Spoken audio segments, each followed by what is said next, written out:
Parte 1. A primeira traição. A chuva, essa companheira melancólica e constante do sudeste brasileiro, batia implacavelmente nas janelas do escritório da minha empresa em São Paulo. Eram quase 10 da noite, quando eu, Mariana Carvalho, finalmente decidi sair do escritório, que ainda fervilhava de luzes fluorescentes. Eu tinha acabado de finalizar um lançamento crucial para o nosso software mais recente, uma ferramenta de diagnóstico médico por inteligência artificial que, eu acreditava, podia revolucionar a medicina. Minha sócia, Paula, tinha ido embora por volta das 8, avisando: "Você precisa ir para casa, Mari. A atualização pode esperar até amanhã de manhã." Mas eu nunca fui de deixar as coisas pela metade. E agora, ao sair, a garoa fina tinha virado um temporal. Eu pensei em pedir um aplicativo, mas meu apartamento ficava a apenas 15 minutos de carro. O que poderia acontecer em 15 minutos?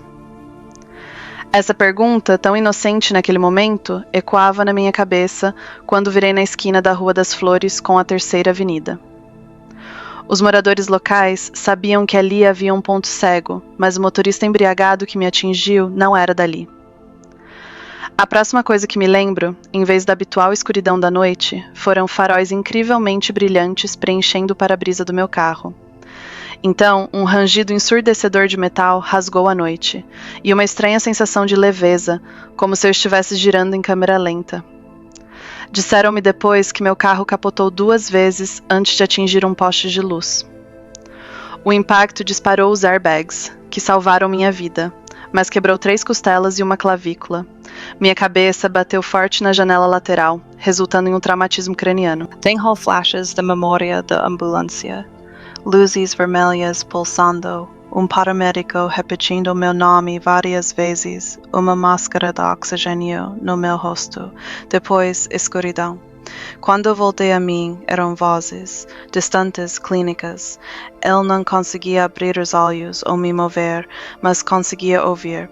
Esse estado, consciente, mas incapaz de reagir, foi explicado mais tarde como resultado do traumatismo craniano e do coma induzido para reduzir o inchaço. Trauma significativo no lobo temporal, dizia uma voz feminina.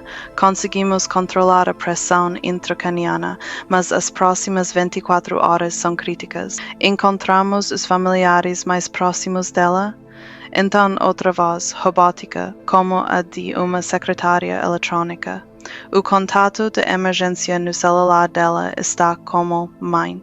Ligamos e ele já está a caminho. O tempo não importava quando você está suspenso na escuridão.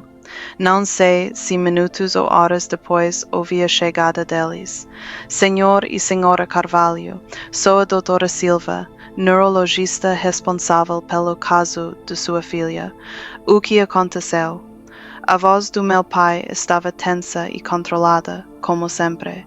A doutora Silva explicou o acidente, meus ferimentos, o coma induzido, o prognóstico incerto. E o que exatamente vocês estão fazendo por ela? A voz da minha mãe soava irritada, como se meu traumatismo craniano fosse um mero inconveniente em sua agenda. Atualmente estamos monitorando a pressão intracraniana e mantendo o coma para dar tempo ao cérebro para se recuperar. Ela precisará de uma cirurgia assim que a condição dela estabilizar para reparar a fratura orbital. Cirurgia? De novo, meu pai. Quais são os custos envolvidos? Houve uma pausa. Imaginei a doutora Silva olhando para eles como profissionais de saúde olham para membros da família particularmente insensíveis. As informações do seu plano de saúde seriam úteis, ela disse finalmente, e precisaremos de autorização para o procedimento cirúrgico. Houve um mal-entendido, minha mãe disse baixando a voz. Mariana não é realmente nossa filha. Perdão? A doutora parecia confusa. Ela listou vocês como contatos de emergência? Ela foi adotada, meu pai explicou fluentemente. Não oficialmente. Os documentos nunca foram devidamente formalizados. Entendo. A voz da doutora ficou visivelmente mais fria. Ainda assim, Como seus contatos de emergência? A senhora não está entendendo, minha mãe interrompeu. Ela não é nossa responsabilidade, não devemos nada a ela. Eu senti a frieza emocional deles a vida toda, mas isso era diferente. Era me abandonar para morrer. Sem autorização para tratamento, a doutora começou. Então não a tratem, meu pai disse simplesmente. Não existe algum tipo de fundo governamental para pacientes carentes ou algo assim? Senhor Carvalho, sua filha está gravemente ferida. Sem a cirurgia, ela não é nossa filha, minha mãe insistiu. Nem legalmente, nem de fato. Houve um silêncio, depois o farfalhar de papéis. Há também a questão da propriedade de Dona Ana Carvalho, disse uma nova voz de uma enfermeira, talvez. A paciente foi notificada como principal beneficiária. Isso é um assunto de família, meu pai disse rapidamente. Minha mãe não estava em sua consciência quando fez aquele testamento. Nós iríamos contestá-lo. Entendo. A doutora Silva disse friamente. Bem, na ausência de familiares que queiram autorizar o tratamento, teremos que proceder de acordo com as provisões de emergência. Enfermeira Pereira, por favor, documente esta conversa e entre em contato com o departamento jurídico do hospital. Já vamos embora, minha mãe anunciou. Por favor, não nos contatem mais sobre esta paciente. Passos, uma porta se abrindo e fechando. Eles foram embora. Eu tentei gritar, me mover, dar qualquer sinal de que estava ouvindo enquanto eles me abandonavam, mas eu estava presa no meu corpo quebrado, prisioneira da minha própria consciência. Nunca vi nada assim, a enfermeira Pereira disse baixinho, obviamente. A própria filha... Gente rica, a doutora murmurou. Ligue para o jurídico, depois verifique o telefone dela em busca de outros contatos. Deve haver alguém que se importe com essa mulher. O tempo passou. Eu entrava e saía da consciência. A dor vinha e ia enquanto os medicamentos circulavam pelo meu sistema. Diferentes vozes falavam ao meu redor, jargões médicos que eu não conseguia compreender totalmente, mas uma voz se tornou familiar, gentil, constante. Estou só trocando seu curativo, Mariana. Você está indo muito bem. A enfermeira Olivia Pereira se tornou meu fio de esperança. Ela conversava comigo durante seus turnos, me atualizava sobre minha condição, explicava os procedimentos, falava sobre o clima lá fora. Ela tocava música no celular dela, de clássicos a canções de Marisa Monte. Pesquisas recentes mostram que pacientes em coma podem nos ouvir, ela disse a alguém. Não vou deixá-la sozinha, não depois do que os pais dela fizeram. 3 dias após o acidente, através das conversas unilaterais de Olivia, soube que o hospital havia encontrado Paula. Minha sócia e amiga correu para o hospital, autorizou o tratamento e brigou com meus pais em várias frentes. Sua amiga é demais, Olivia me disse durante um banho de esponja. Ela tem um advogado aqui todos os dias certificando-se de que você receba tudo o que precisa. Aparentemente, seus pais já estão fazendo movimentos sobre a herança da sua avó, alegando que você está incapacitada. Eu queria rir da ironia. Eles me abandonaram para morrer e então tentaram usar minha condição para roubar minha herança. Era tão perfeitamente o estilo deles. A cirurgia aconteceu no 5º dia. Lembro de ser transportada para algum lugar, luzes brilhantes sobre minha cabeça, então nada, até acordar da cirurgia com uma dor de cabeça latejante e a voz de Olivia. Você conseguiu, Mariana, a cirurgia foi perfeita. A doutora Silva diz que o inchaço cerebral já está diminuindo. Amanhã eles vão começar a te tirar do coma. A verdadeira consciência retornou lentamente. Primeiro, a capacidade de apertar uma mão quando solicitado. Depois, abrir os olhos para uma luz ofuscante. Depois, o processo agonizante de ter o tubo de respiração removido. Onde? Minha primeira palavra saiu arranhada pelos lábios que pareciam estranhos. Hospital das Clínicas, Olivia respondeu, aparecendo no meu campo de visão. Você está bem. Você vai ficar bem. Mas eu não estava bem, na verdade, porque agora eu tinha que processar o que tinha ouvido. Meus pais não só me abandonaram por toda a vida, eles literalmente me deixaram para morrer. Parte 2. A verdade revelada. A recuperação foi torturante. Cada movimento enviava cacos de dor através do meu corpo quebrado. Na primeira vez que me ajudaram a sentar, vomitei de tontura. Os primeiros passos que dei com o fisioterapeuta me deixaram encharcada de suor e lágrimas. Mas a dor física não era nada comparada à ferida psicológica de saber que meus pais haviam partido quando eu mais precisava deles. Esse conhecimento se instalou como veneno em minhas veias, envenenando cada momento da minha recuperação. Você está se recuperando incrivelmente bem, Paula dizia durante suas visitas diárias. Ela trazia meu laptop, cuidava dos assuntos da empresa, respondia a perguntas da imprensa sobre meu acidente. Os médicos dizem que você está se recuperando 2 vezes mais rápido do que o esperado. Mágoa é um motivador poderoso. Eu brincava a cada semana. Foi na segunda semana de hospitalização que Paula finalmente me contou sobre a vovó Ana. Eu não queria te dar mais estresse, ela explicou, sentada na poltrona ao lado da minha cama. Mas você precisa saber que o advogado da sua avó tentou te contatar. Seus pais estão contestando o testamento. O quê? Eu me esforcei para me sentar reta. Com base em quê? Eles estão alegando que você está mentalmente incapacitada por causa dos seus ferimentos. A expressão de Paula era sombria. Eles apresentaram os documentos 3 dias depois do seu acidente. A data não foi coincidência. Eles saíram do meu quarto de hospital me deixando para morrer e imediatamente foram a um advogado para roubar minha herança. Preciso falar com o advogado dela, eu insisti. Dr. Ricardo Alves chegou na manhã seguinte, um homem digno na casa dos 60, com cabelos prateados e olhos gentis por trás de óculos, de aros finos. Ele foi advogado da minha avó por 30 anos. Dona Mariana Carvalho, ele me cumprimentou formalmente. Fico feliz em vê-la se recuperando, sua avó ficaria satisfeita. Meus pais estão tentando roubar a casa dela, eu disse sem rodeios. Ele assentiu, colocando sua pasta na mesa de cabeceira.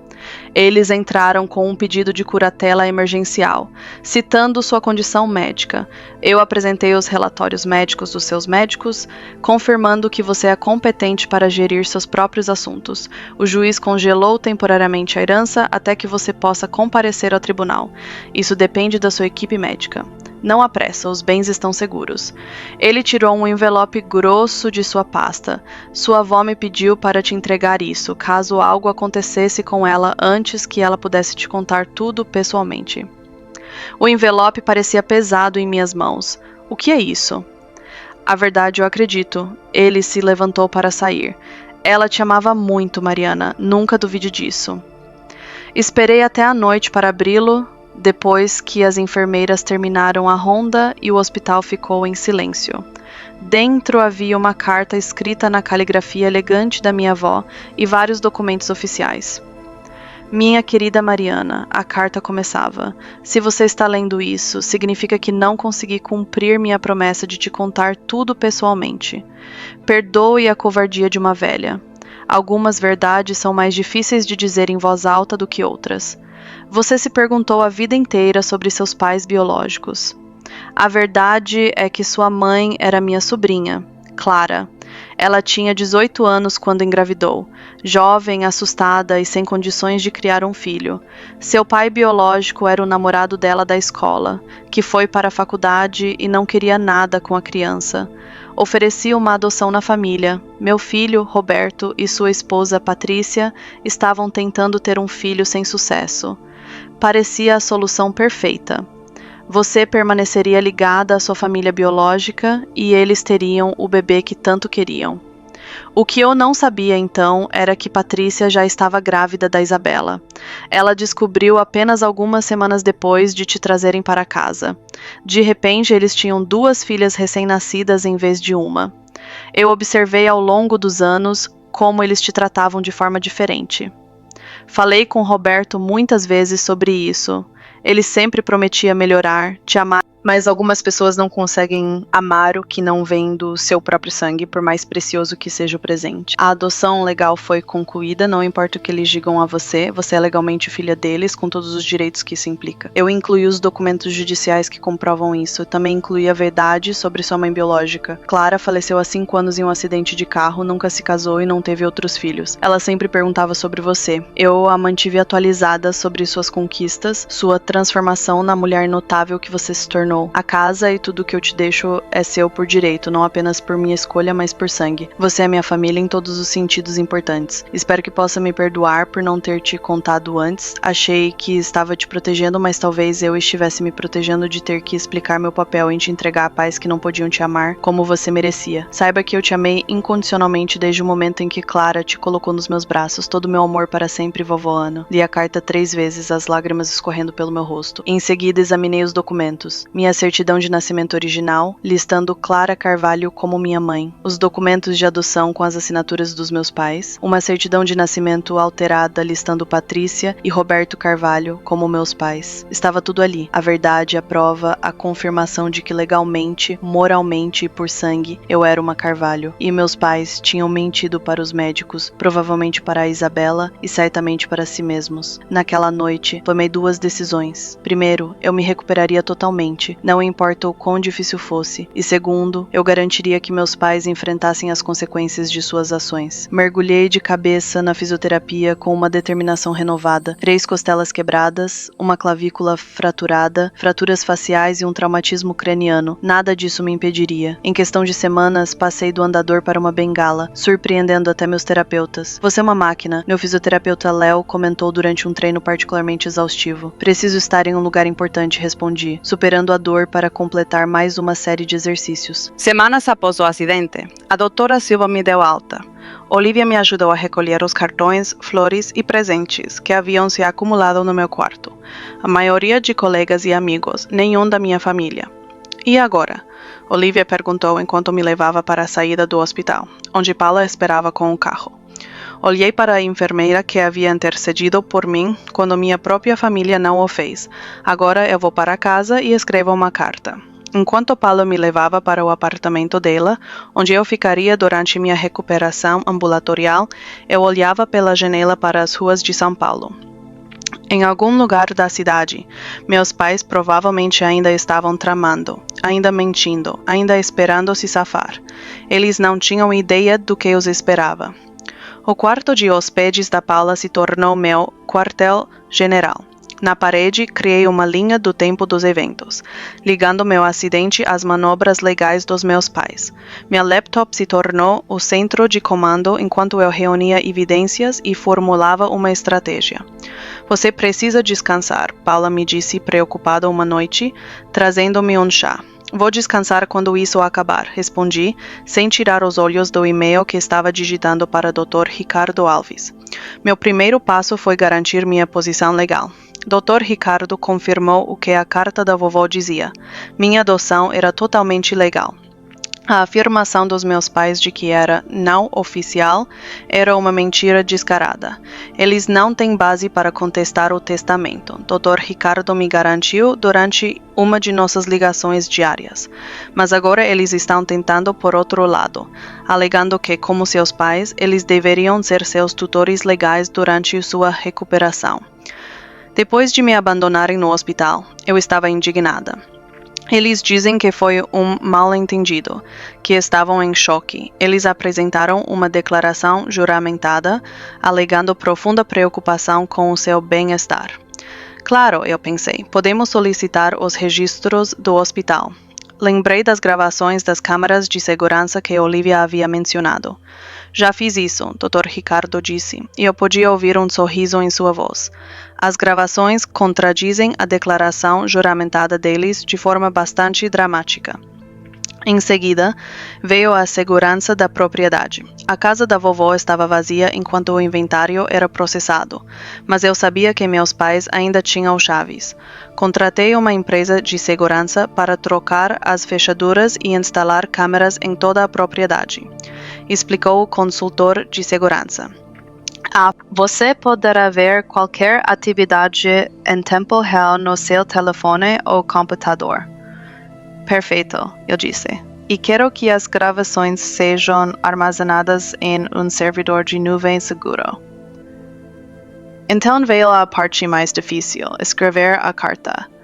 Eu devo ter escrito 20 vezes, variando de acusações furiosas a fatos frios e clínicos. Nada parecia certo. Você está pensando demais, Paula, disse uma noite enquanto eu amassava outra tentativa. Apenas fale do coração. Meu coração quer que o mundo deles pegue fogo, eu confessei. Então diga isso. Eu balancei a cabeça. Não é sobre vingança. É sobre verdade. É sobre ser vista, finalmente. A verdade aconteceu durante uma sessão com a Dra. Mores, a terapeuta que eu estava vendo desde que saí do hospital. O que você realmente quer deles? Ela perguntou, depois que eu expliquei a situação. Eu quero que eles reconheçam o que fizeram, não apenas no hospital, mas durante toda a minha vida. E se eles nunca o fizerem? A pergunta me atingiu como um golpe físico. Então eu quero estar livre da necessidade deles. Naquela noite escrevi a carta que os esperaria, não com raiva, mas com clareza. Detalhei as décadas de negligência emocional, as mentiras sobre minha adoção e sua traição final no hospital.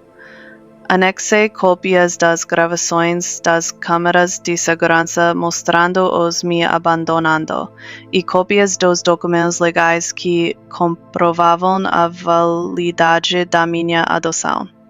Mas também incluí o perdão, não por eles, mas por mim. Eu os liberava de qualquer obrigação comigo e me liberava de qualquer obrigação para com eles. Não preciso mais da sua aprovação, do seu reconhecimento ou do seu amor. Escrevi no último parágrafo. Estou inteira sem vocês. Lacrei a carta em um envelope e entreguei ao Dr. Ricardo para que ele a colocasse na casa no momento certo. A última peça do quebra-cabeça se encaixou quando o Dr. Ricardo ligou para me informar que meus pais haviam agendado uma visita à casa da vovó, ostensivamente para coletar pertences pessoais antes do inventário. Eles apresentaram os documentos no cartório de inventários, ele explicou. Eles estarão lá neste sábado, às 2 da tarde. A Isabela estará com eles? Eu não falava com minha irmã desde o Natal de 3 anos atrás. Eu não tinha ideia se ela sabia o que nossos pais tinham feito. Sim, ela está listada no documento judicial. Respirei fundo. Então é a hora. Naquela manhã de sábado, o Dr. Ricardo colocou minha carta sobre a mesa de jantar, na casa da vovó. A empresa de segurança confirmou que as câmeras estavam operando. Paula e eu nos instalamos no apartamento dela para assistir à transmissão no meu notebook. Pontualmente às 14h03, o Mercedes dos meus pais estacionou em frente à casa. O plano estava em movimento e não havia como voltar atrás. Pelas câmeras de segurança, observei meus pais e Isabela se aproximarem da porta da frente da vovó. Meu pai parecia impaciente, consultando o relógio constantemente. Minha mãe ostentava seu sorriso de caridade, que nunca alcançava os olhos. Isabela estava um pouco atrás, sua expressão ilegível. A chave não funciona, meu pai reclamou, sacudindo a maçaneta. Você tentou a porta dos fundos? Minha mãe sugeriu. Eu não deveria precisar tentar a porta dos fundos. Esta é a casa da minha mãe. Era a casa dela, Isabela corrigiu baixinho. Era a casa dela, meu pai lhe lançou um olhar antes de pegar o telefone. Depois de uma breve conversa, um chaveiro chegou. Observei enquanto ele abria a porta. Meu pai assinava alguns papéis e o chaveiro partia. Finalmente, minha mãe disse entrando. Roberto, verifique se a prata está lá. Quero ter certeza de que Mariana não esvaziou o lugar. Essa acusação casual fez meu sangue ferver. Paula colocou a mão no meu ombro. Lembra por que estamos fazendo isso? Ela murmurou. Eu assenti, focando nas telas enquanto minha família se movia pela casa da minha avó. Está tudo igual, Isabela comentou, passando os dedos por um antigo aparador no corredor. Mamãe sempre teve bom gosto, minha mãe admitiu, examinando um vaso de cristal. Isso ficaria perfeito no nosso hall de entrada. Estamos aqui para pegar as coisas da infância do papai, Isabela lembrou, não para fazer compras. Não seja ingênua, minha mãe retrucou. Mariana nunca vai se recuperar o suficiente para reivindicar essa herança. O juiz nos dará a curatela, e então tudo aqui será nosso de qualquer forma. Ela está fazendo fisioterapia agora, Isabela disse. Os médicos dela dizem que ela está fazendo progressos incríveis. Bem, o traumatismo craniano dela é outra história. Meu pai interveio, descendo as escadas. A prata está toda aqui, Patrícia. Verifiquei o quarto principal também. Nada parece ter sido perturbado. Alguém a visitou ultimamente? Isabela perguntou. Para saber como ela está. Meus pais trocaram olhares. A equipe do hospital foi muito inflexível, minha mãe disse formalmente. Além disso, você conhece a Mariana, ela sempre foi tão independente. Independente demais, meu pai resmungou. Se ela tivesse me escutado sobre aquele percurso de carro, você está seriamente culpando-a por ter sido atropelada por um motorista bêbado? Isabela soou incrédula. Claro que não, minha mãe apaziguou. Seu pai só está chateado. Foi difícil para todos nós. Eles entraram na sala de jantar, onde minha carta esperava sobre a mesa de mogno polida. O que é isso? Meu pai pegou o envelope. Meu nome estava escrito na frente, na caligrafia da minha avó. O Dr. Ricardo tinha usado um cartão de aniversário antigo como amostra. É endereçado a Mariana, Isabela apontou. Bem, ela não está aqui, está? Minha mãe pegou-o da mão do meu pai e o rasgou. Ao começar a ler, seu rosto empalideceu. O quê? O que é isso? Meu pai exigiu. Em silêncio, ela estendeu a carta para ele. Ele a leu rapidamente, sua expressão escurecendo a cada página. Isso é ultrajante! Ele finalmente cuspiu. Mentiras e manipulação. O que diz? Isabela estendeu a mão para a carta, mas meu pai a afastou. Nada com que você precise se preocupar. Assunto de família. Eu sou da família, Isabela insistiu, pegando a carta da mão dele. Ela começou a ler, seus olhos se arregalaram. Mãe, pai, o que é isso sobre abandonar a Mariana no hospital? Minha mãe desabou dramaticamente em uma cadeira. Não foi assim. Estávamos em choque. Os médicos eram tão pessimistas. Diz aqui que vocês disseram a eles que ela não era sua filha de verdade e que não deviam nada a ela. A voz de Isabela tremia. Que vocês foram embora sem autorizar o tratamento. Isso está fora de contexto, meu pai interveio. Nós estávamos apenas explicando que a adoção foi complicada. Isabela continuou lendo, seu rosto ficando mais pálido. Há uma referência às gravações das câmeras de segurança aqui. Ela pegou seu telefone e digitou a URL da carta. Por vários minutos, a sala de jantar ficou em silêncio, exceto pelo som baixo vindo do telefone de Isabela. As vozes dos meus pais afirmando claramente que eu não era filha deles, que eles não me deviam nada, que não autorizariam o tratamento. Vocês a deixaram para morrer, Isabela sussurrou quando o vídeo terminou. A sua própria filha. Ela não é, minha mãe começou, então parou, como se tentasse engolir as palavras. Não é o quê? Não é sua filha? Porque, de acordo com esses documentos, ela é completamente sua. Isabela agitou os documentos de adoção anexados à carta. Vocês a adotaram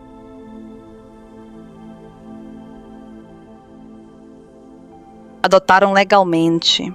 Vocês a criaram por 28 anos e depois a abandonaram quando ela mais precisava de vocês. Você não entende as complexidades, meu pai começou. Eu entendo perfeitamente, Isabela o interrompeu. Sempre soube que vocês a tratavam de forma diferente. Achei que fosse porque ela era mais velha ou porque era tão inteligente que vocês tinham expectativas maiores.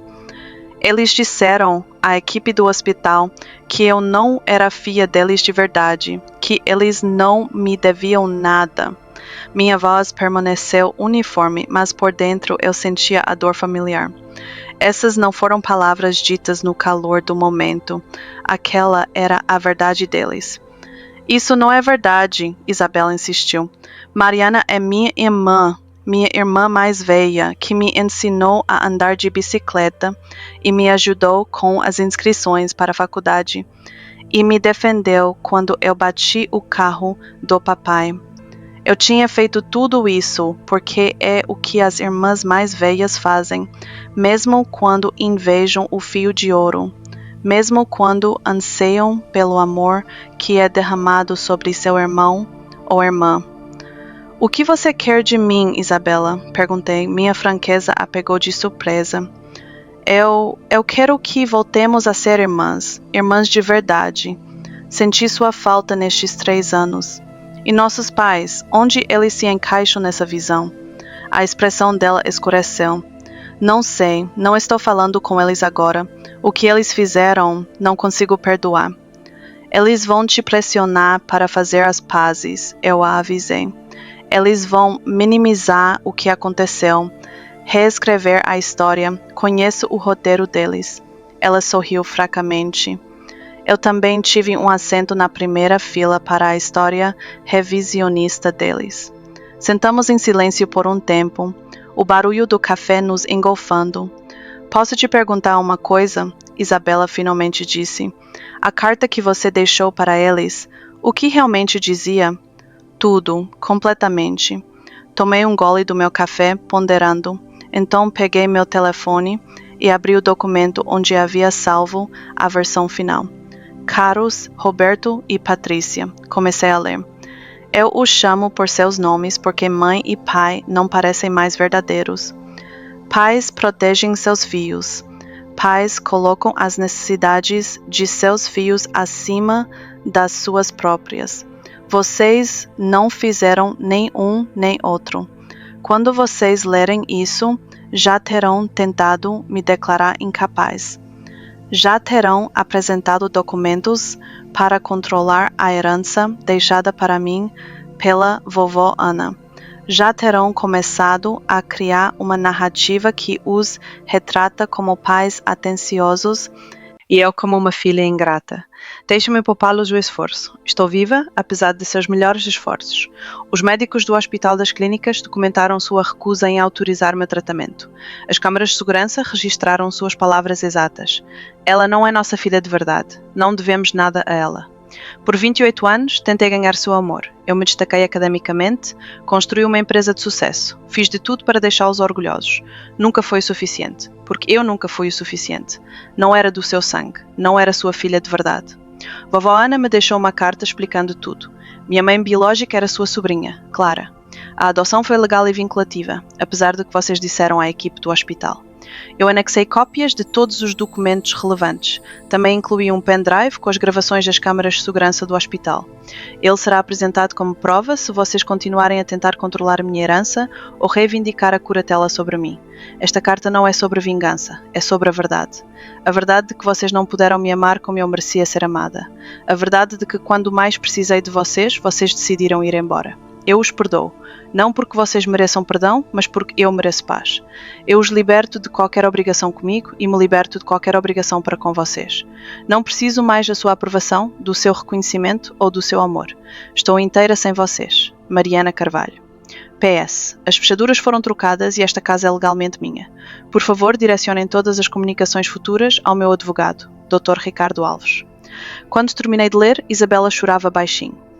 Isso é a coisa mais honesta que já ouvi, ela sussurrou. E a mais triste. Guardei o telefone, precisava ser dito. Eles me ligaram 6 vezes ontem. ela disse, balançando a cabeça em nojo. Deixaram mensagens de voz sobre como estão preocupados com você, como querem ajudar na sua recuperação, como se vivessem uma realidade alternativa. Eles vivem, eu concordei, naquela em que eles são sempre os heróis da história. O que acontece agora? Ela perguntou. Com a herança, com o pedido de curatela. Dr. Ricardo está cuidando disso. Só os registros do hospital são o suficiente para desmantelar o caso deles. Depois disso, dei de ombros. Sigo em frente. Estou construindo uma vida sem eles. E eu? A voz dela estava baixa. Há um lugar para mim nessa vida? Olhei atentamente para minha irmã, minha meia-irmã biológica, como se revelou. A criança de ouro que tinha tido o favoritismo de nossos pais a vida toda. Mas também a mulher sentada na minha frente agora, escolhendo a verdade em vez do conforto, escolhendo-me em vez deles.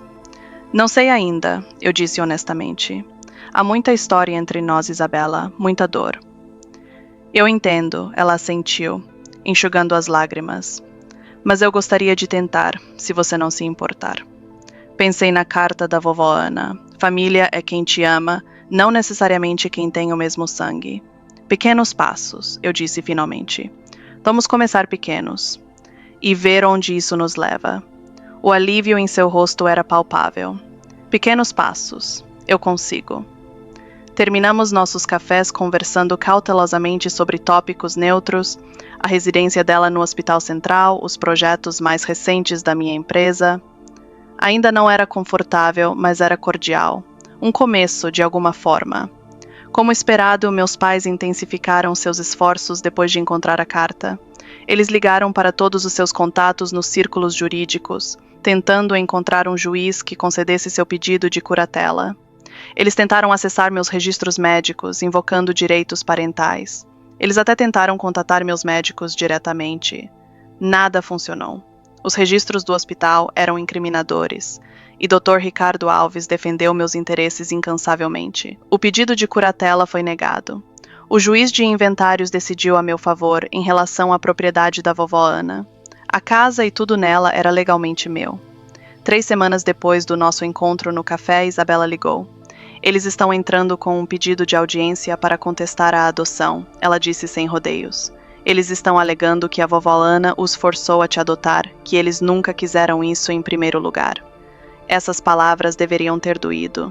Em vez disso, senti uma estranha calma. Que o façam. A documentação é clara. A adoção foi legal. Para eles, não é mais sobre vencer, Isabela disse tristemente. É sobre te machucar. Eu sei. Eu sempre soube. Como você está? Eu saí do meu apartamento. Estou morando com uma amiga do hospital.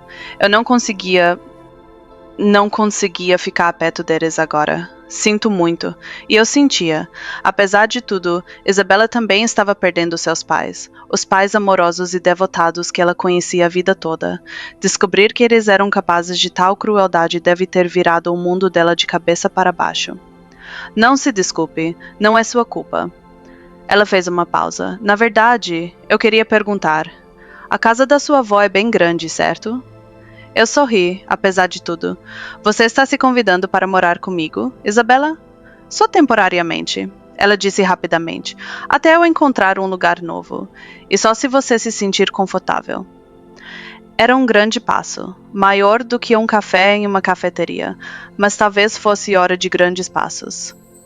A ala leste tem um banheiro próprio, eu disse a ela, e eu raramente chego em casa antes das 8, de qualquer forma. Sério?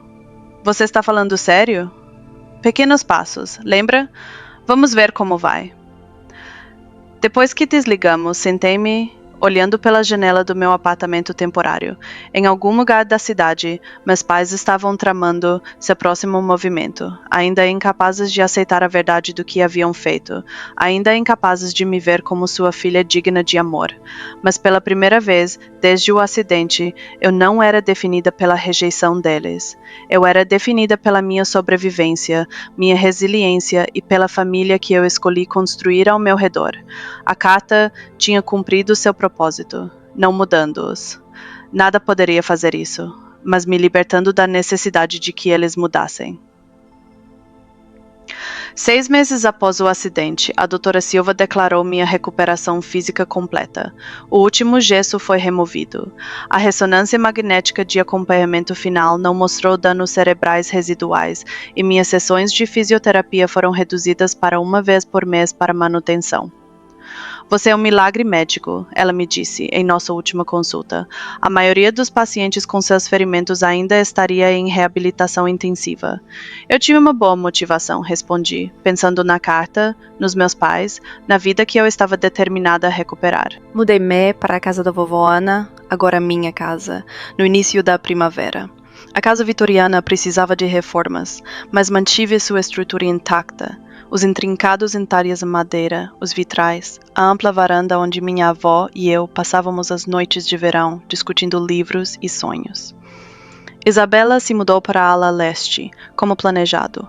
Nossa convivência foi desajeitada no início, muitos hábitos de infância para desaprender, muitos pontos delicados para contornar, mas estabelecemos regras e respeitávamos o espaço uma da outra. Lenta e cuidadosamente, começamos a construir um relacionamento baseado na escolha, não na obrigação. Minha sócia Paula se tornou uma visitante frequente, assim como a enfermeira Olivia, que deixou o hospital para trabalhar em uma agência de cuidados domiciliares. Dr. Ricardo Alves se juntava a nós para brunches de domingo, continuando uma tradição que eu compartilhava com a vovó Ana. Você criou uma verdadeira família aqui, ele comentou um domingo, observando Isabela e Olivia discutirem os méritos de diferentes especialidades médicas, enquanto Paula arrumava a mesa. Família escolhida, eu corrigi suavemente. O melhor tipo. Meus pais fizeram uma última tentativa de recuperar o controle. Eles entraram com um processo, alegando que minha carta e os registros do hospital lhes causaram sofrimento emocional significativo. Foi um movimento desesperado, transparentemente vingativo. O juiz arquivou o caso sem possibilidade de recurso, determinando que a verdade não pode ser considerada discurso prejudicial. Em sua decisão por escrito, ele observou que eles haviam abandonado sua filha em sua hora de maior necessidade e agora estavam tentando puni-la por simplesmente documentar essa deserção. A decisão virou notícia local. Ex-colegas, parentes distantes e amigos do clube de campo, todos souberam o que Roberto e Patrícia Carvalho haviam feito. Sua posição social cuidadosamente cultivada desmoronou da noite para o dia. Eles deixaram São Paulo 1 mês depois, mudando-se para o interior de Minas Gerais, sem se despedir de nenhuma de suas filhas. Você está bem? Isabela perguntou quando soubemos da partida deles. Pensei cuidadosamente na pergunta. Sim, eu disse finalmente. Acho que sim. A verdade era que eles já haviam me deixado muito antes de irem embora fisicamente. Talvez nunca tivessem realmente estado comigo. Com as batalhas legais encerradas, voltei minha atenção para o futuro. Minha empresa de tecnologia prosperou, mesmo durante minha ausência, graças à liderança de Paula. Agora estávamos desenvolvendo um novo software, inspirado na minha experiência no hospital.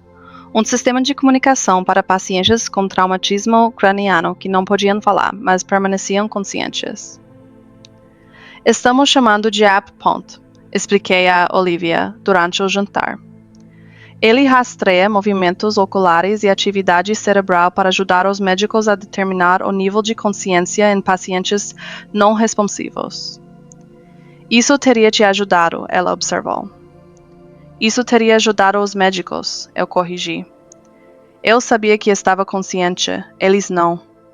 O projeto deu significado à minha dor, transformando uma experiência traumática em algo que poderia ajudar outras pessoas. A vovó Ana teria aprovado. Quanto a Isabela, nosso relacionamento continuou a evoluir. Houve conversas difíceis sobre nossa infância, o favoritismo que ela desfrutou, sua própria cumplicidade no meu isolamento. Mas também houve cura. Ela trazia comida quando eu trabalhava até tarde. Eu a ajudava a estudar para suas provas. Descobrimos que ambas adorávamos reality shows ruins e passávamos as noites de domingo zombando deles juntas. Nunca soube que você era tão engraçada, ela me disse uma vez, rindo da minha imitação de uma estrela de reality show particularmente dramática.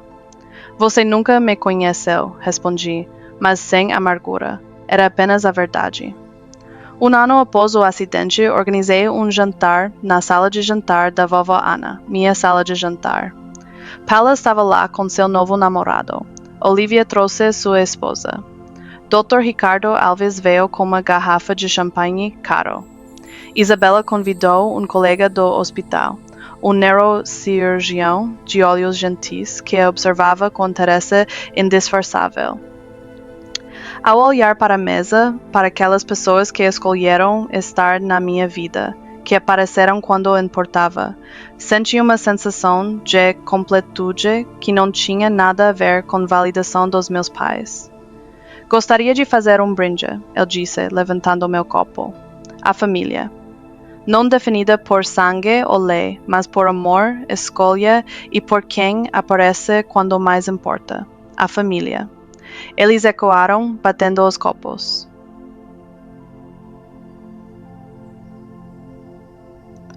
Mais tarde, com todos já tendo ido embora, exceto Isabela, eu me vi na varanda, onde vovó Ana e eu passávamos tantas noites. Tem espaço para mais um? Isabela perguntou, hesitante, na porta. Dei um tapinha no lugar ao meu lado, e ela se sentou. Você já se pergunta onde eles estão agora? Ela perguntou depois de um tempo. O que estão fazendo? Às vezes, eu admiti, mas não dói mais. Como você fez isso? Como parou de doer? Pensei na carta que havia escrito, na verdade que ela continha, na liberdade que me havia dado. Parei de esperar que eles fossem quem não podiam ser, eu disse finalmente. E comecei a construir uma vida que não precisava da aprovação deles para ser significativa. Isabela assentiu lentamente. Ainda estou trabalhando nisso. Lê tempo, eu a assegurei. E você não precisa fazer isso sozinha.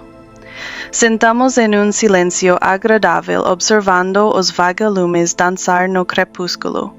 Ao longe, o escapamento de um carro estalou, lembrando-me por um instante do acidente que mudou tudo. Mas em vez de medo ou dor, senti apenas gratidão pelo caminho que ele me levou. A verdade quase me matou, mas também finalmente me libertou. Espero que minha história ressoe com aqueles que já sentiram a picada do amor condicional ou da atração familiar.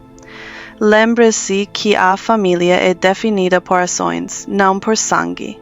Por quem fica quando todos os outros vão embora. Você já teve que redefinir o que a família significa para você. Compartilhe suas experiências nos comentários abaixo. E se esta história tocou algo em você, por favor, curta, se inscreva e compartilhe com alguém que talvez precise ouvir que eles também podem construir uma vida cheia de família escolhida, que realmente os vê. Obrigado por fazer parte da minha jornada de cura ao ouvir minha história. Lembre-se, às vezes a família que criamos é mais poderosa do que aquela em que nascemos.